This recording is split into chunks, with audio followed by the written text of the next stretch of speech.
Life से जुड़ना नहीं चाह रहा था, लेकिन मैं देख रहा था कि लगातार मुझ पर आरोप मढ़े जा रहे हैं।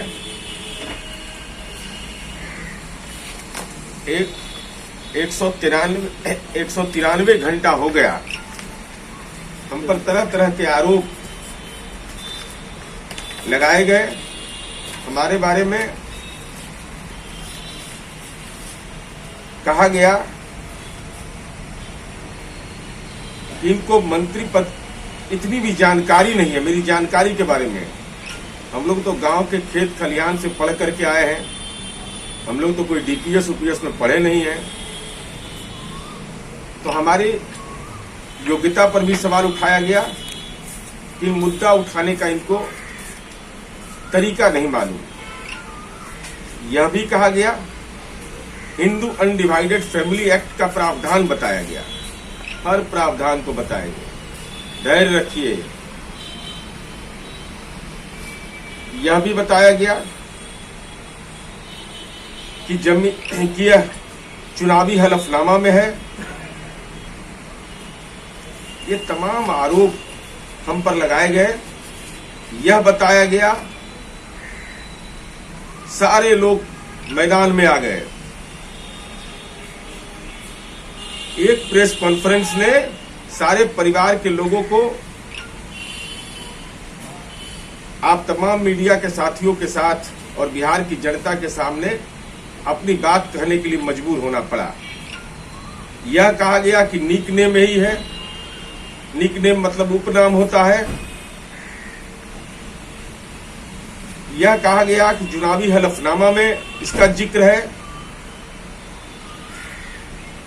यह कहा गया कि आप पता लगा लीजिए मेरे बारे में कि हमको क्या क्या कहा गया। विपक्ष के नेता के द्वारा कहा गया कि पता लगा लीजिए नाम। मैं एक एक प्रश्न का जवाब देने को तैयार हूं।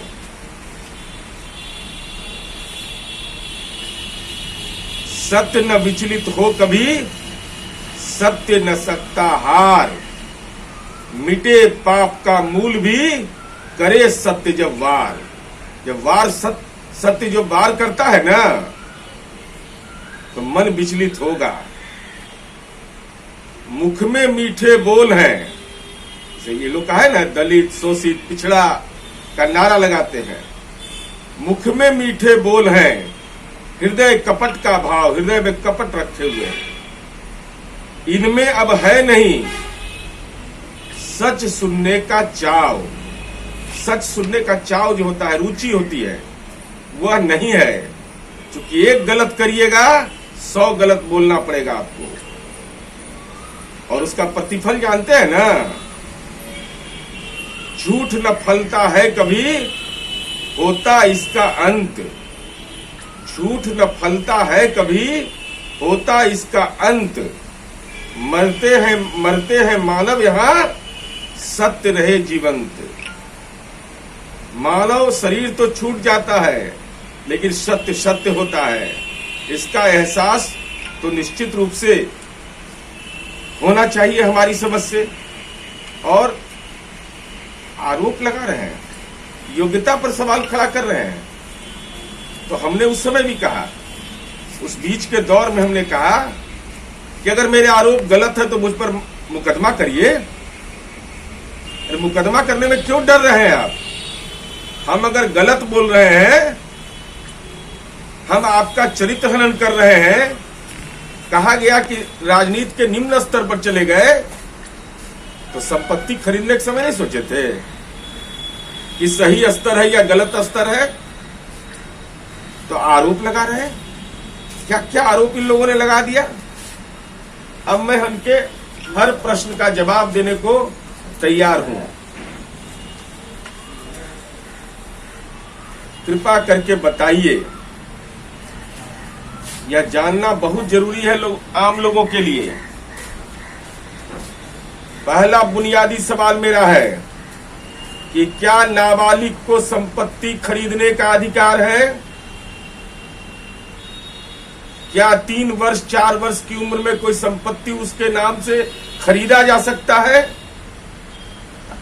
क्योंकि हम लोग चरवाहा विद्यालय वाले तो है नहीं, हम लोग तो गांव के विद्यालय वाले हैं, पहलवान विद्यालय वाले तो है नहीं। तो जरा पढ़ लीजिए, पढ़ने का आदत डालिए। झटका में राजनीति में जगह ले लीजिएगा तो झटका में जो संपत्ति लिए वो तो पकड़ लेवे करेंगे।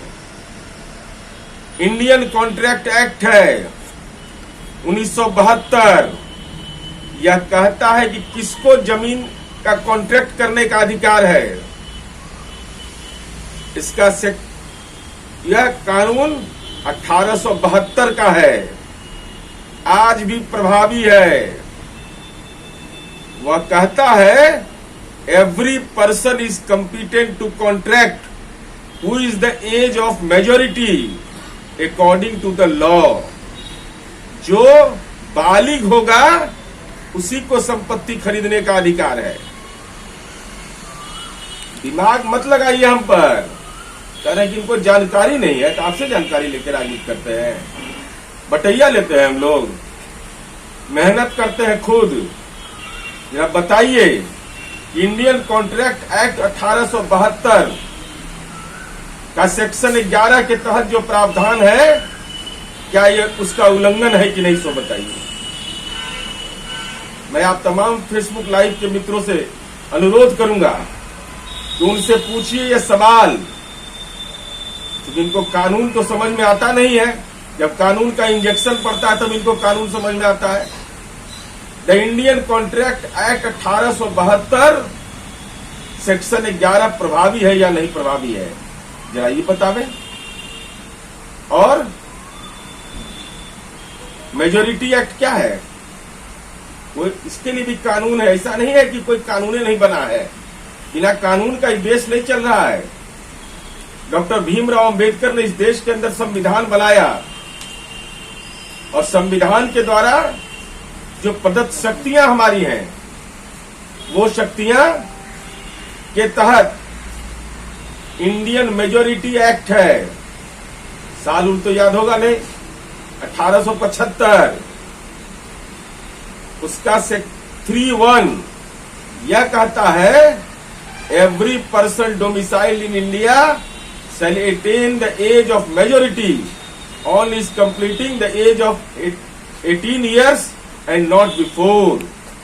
18 वर्ष के पहले कोई भी व्यक्ति बालिग नहीं हो सकता, तब बालिग हो नहीं सकते। इंडियन कॉन्ट्रैक्ट एक्ट 1872 में आप जमीन खरीद नहीं सकते, तो जमीन खरीद कैसे लिया, कैसे खरीदा जमीन, ये बताइए ना। ये तो बताना पड़ेगा आपको, ये जमीन आपने कैसे खरीदा। और जमीन का हाल जरा देखिए, इनका भाषण दे रहे हैं कि वो हमने शपथ पत्र में डाला है। तो मैं पूछना चाहता हूं आपसे, मैं आपको जानकारी देना चाहता हूं। प्रताप यादव और तरुण कुमार यादव, पेशर लालू प्रसाद यादव, एक संपत्ति का तो जिक्र आप करते हैं, लेकिन दूसरी संपत्ति जो है वह 27/10/1993 को 27/10/1993 को जो जमीन लिखाया अपने मात्र 6,000 में। देखिए, इतना सस्ता जमीन तो किसी को नहीं मिलता होगा। ये गौरव तो इन्हीं को प्राप्त है। यह जमीन आपने लिखवाया और वो जमीन का डिटेल मेरे पास उपलब्ध है। इसका देखिए क्या हाल है इन लोगों का। के पिता चंद्रिका सिंह, बंद सुदर्शन चौधरी से 6 कट्ठा, मैंने 1 कट्ठा 2 कट्ठा 6 कट्ठा, जो मौका मिले लिखवा लेना है, छोड़ना नहीं है। मौजा फुलवरिया में है, इसका खाता नंबर 74 और प्लॉट नंबर 891। क्यों नहीं दर्ज किया, क्यों ये संपत्ति को छिपाया आपने, इसके पीछे आपकी मंशा क्या है। अगर आप ये कहते हैं कि नाबालिग थे, एक ही नाम है, एक ही जगह जमीन है ना, फुलवरिया में ना, एक को जो प्रभुनाथ सिंह जी लिखते हैं उसको तो आप डालते हैं हलफनामे में, और दूसरा को क्यों नहीं डाला। 891 को क्यों नहीं डाला आपने? ये तो बताइए लोगों को कि खाता नंबर 74 प्लॉट नंबर 891 आपने क्यों नहीं, और आप ये 27/10/93 को आपने ये दस्तावेज निबंधित करवाया। ये महत्वपूर्ण सवाल है कि यह आपको किसने अधिकार दिया? तो पहला तो आपको इंडियन कॉन्ट्रैक्ट एक्ट के तहत नाबालिग के नाम से जमीन खरीदने का अधिकार नहीं, और जमीन आपने जो खरीदा तो चुनावी हलफनामे में आपने कैसे उसको लिखा एक को? जब वो जमीन ही अवैध है तो आपने हलफनामे में दिया कैसे? मूल सवाल है। और दिया भी अगर तो फिर फर्जीवाड़ा। एक को छिपा लिया, एक को डाइजेस्ट कर लिए। वो किसी फुलवरिया गांव में अति पिछड़ा दलित को दान में दे दिए। क्या किए उस जमीन को? या आसमान खा लिया उस जमीन को? क्या हुआ? आपको कॉन्ट्रैक्ट एक्ट के तहत जमीन खरीदने का अधिकार नहीं, जमीन आपने खरीद लिया। तो हम जानना चाहते हैं आपसे, आपने मुख्यमंत्री होने के नाते आपने प्रॉपर्टी डिक्लेरेशन, ये पहले नहीं था, इसी में पकड़ाए आप लोग। माननीय मुख्यमंत्री जी ने यह कहा कि मंत्री परिषद के जो माननीय सदस्य होंगे उनको अपनी संपत्ति की घोषणा करनी होगी। उप मुख्यमंत्री थे, आपने अपनी संपत्ति की घोषणा की। ये कागजात है, ये कागजात में भी इस प्लॉट की चर्चा आप करने को तैयार नहीं है, इसको नहीं लिख रहे हैं। कहां फर्जीवाड़ा करिएगा? जमीन फर्जी तरीके से लिखवा लिया। उसके बाद जिस जमीन की वैधानिकता पर ही सवाल है, आपने क्या किया साहब? आपने सीधे तौर पर उसको हलफनामे में दिया। एक संपत्ति का, तो तेज प्रताप यादव और तरुण कुमार यादव का, उसमें एक संपत्ति का, एक को क्यों छिपा लिया? जब वो संपत्ति ही अवैध है, इंडियन कॉन्ट्रैक्ट एक्ट के तहत वो अवैध है, मेजोरिटी एक्ट के तहत बालिग होने का अधिकार 18 वर्ष में है, तो जमीन कैसे खरीद लिया? मूल सवाल है कि जमीन कैसे आपके नाम से हुआ? ये तो बताना पड़ेगा आपको। ये कानून का सीधा उल्लंघन है। और उस समय आपकी उम्र मात्र 4 वर्ष थी। 4 वर्ष में जमीन, भाई ये तो क्षमता किसी में नहीं है। ये क्षमता किसी भी व्यक्ति में यह हासिल नहीं है कि 4 वर्ष की उम्र में जमीन कोई खरीद लेगा। तो हम यह जानना चाहते हैं कि अब आपको मालूम है कि नहीं, वकील से सलाह उला ले लीजिएगा। क्योंकि कानून पढ़िए, कानून खाली पटियाला कोर्ट में दंडवत रहने से नहीं हो जाता है। और आपने एफिडेविट दिया, पता है इंडियन एफिडेविट एक्ट, भारतीय शपथ अधिनियम 1963 में क्या है प्रावधान? कोई व्यक्ति अगर गलत एफिडेविट देता है तो धारा 340 के अंतर्गत कंप्लेन दायर हो सकता है आपके खिलाफ। याद रखिएगा ये सब। भारतीय शपथ अधिनियम 1963 क्या धारा 340, 420 का मुकदमा में तो आप लोग एक्सपर्ट हैं, सब पर है 420 का मुकदमा आपके यहाँ। लेकिन धारा 340 के तहत आप पर कंप्लेन दायर हो सकता है। और आपने जमीन लिया। मैं आपसे जानना चाहता हूं, कहां है पैन नंबर उस संपत्ति का? पैन नंबर जो आपने जमीन लिया है, उस जमीन के कागजात में कहां है पैन नंबर? बताइए। पैन नंबर कब से प्रभावी है? 1993 में आपने जमीन लिया है। 1972 से ही पैन कार्ड सिस्टम लागू है। इनकम टैक्स की धारा 139A के तहत पैन कार्ड होना जरूरी है। और यह भी हम आपको बताना चाहते हैं, क्योंकि आप लोग तो इस सब काम में लगे रहते हैं। ये लोग माइनर कोई बच्चा होगा तो जब पैन कार्ड उसका बनता है तो उसका आइडेंटिफिकेशन नहीं हो सकता है, क्योंकि इस पर माइनर का फोटो और सिग्नेचर होता है। माइनर का पैन कार्ड बनेगा तो गार्जियनशिप उसमें लिखाएगा, किसका गार्जियनशिप है। तो आपके पिता ने क्यों नहीं अपना गार्जियनशिप लिखा, वो बताते ना। वो कहा, ये सवाल इसलिए महत्वपूर्ण है। कोई भी संपत्ति आप खरीदिएगा, बोला कि आप लोग कैसे लेते हैं ये लोग, ने हम नहीं जानते हैं, बहुत तरीका टेक्निक है जमीनों में लिखवाने का। नियम यह कहता है कि कोई भी संपत्ति खरीदने के लिए उचित मूल्य होता है। तो आय के स्रोत माइनर के पास होता है क्या? कोई नाबालिग रहेगा, उसके पास आय का स्रोत 4 वर्ष में क्या होता है? क्या है उसके पास आय का स्रोत? तो एक नाबालिग के नाम से जमीन ले लिया तो कौन बताएगा आय का स्रोत? आय का स्रोत तो बताना पड़ेगा, जो गार्जियन रहेंगे उनको बताना पड़ेगा। तो जमीन के कागजात में आप गार्जियन बनने को तैयार नहीं है आपके पिता। इस कागजात में क्यों नहीं आप पैन कार्ड नंबर डाला? जमीन के गार्जियन बनने को क्यों नहीं तैयार हुए? यह सीधे तौर पर कबूल करिए बेनामी संपत्ति है। एक गलती किया, नाबालिग के नाम से जमीन ले लिया, लेने के बाद एक गलती को छिपा लिया, एक प्लॉट को चुनावी हलफनामे में आप दे रहे हैं, उसको वैध बना रहे हैं। अरे आपको पता नहीं है कि एफिडेविट एक्ट क्या है? कौन है सलाहकार आपका? कौन ऐसा सलाह देता है आपको चुनावी हलफनामे में दायर करने के लिए? ये महत्वपूर्ण विषय है। इसलिए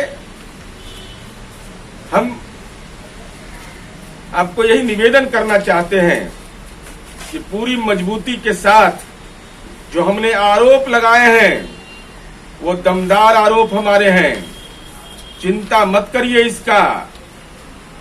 हमने जो कहा है उस बात पर हम कायम हैं और हम ये बताना चाहते हैं कि आपको मालूम है कि नहीं, बेनामी प्रॉपर्टी ट्रांजैक्शन एक्ट 1988 प्रभावी है। इसमें आपने जो ये संपत्ति ली है वह सीधे तौर पर बेनामी है, नाम निक नेम के आधार पर। और हम ये जानना चाहते हैं, आप ये बता दीजिए कि भाई आप तो पढ़े हैं, तो निक नेम पर संपत्ति खरीद रहे थे और स्कूल में क्या नामाकरण कराए थे वह बताइए।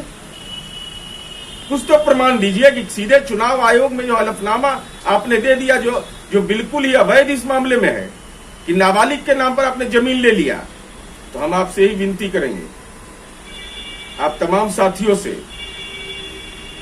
कि आप समाज के अंदर राजनीति कोई व्यवसाय नहीं है, धंधा नहीं है। ये इतना बड़ा गुनाह इन लोगों ने किया है। समाज के अंदर में राजनीति को व्यापार बना करके, जैसे पुराने जमाने में लोग कहता था सीलिंग एक्ट से बचने के लिए हाथी बैल भैंस के नाम पर जमीन लोग करवा देता था निबंधन, वही हाल है। इसलिए सही जवाब दीजिए, हम अनुरोध करेंगे, नहीं तो मेरा संपत्ति खोजो अभियान जारी रहेगा। अनवरत मैं उसको चलाता रहूंगा जब तक आप सही रूप से यह बताइए कि आपने यह गुनाह क्यों किया इस बिहार में। हम यही आपसे निवेदन करने के लिए आज आपके बीच आए थे। हमारी उम्मीद है कि हमारी बात हो सकती है, कुछ लोग को कड़वी लगती होगी, तीखा लगता होगा, लेकिन राजनीति में भ्रष्टाचार करने वाले लोगों को बेनकाब करना सामाजिक जीवन का उत्तरदायित्व है। उस उत्तरदायित्व का निर्वहन करता रहूंगा। धन्यवाद, आभार।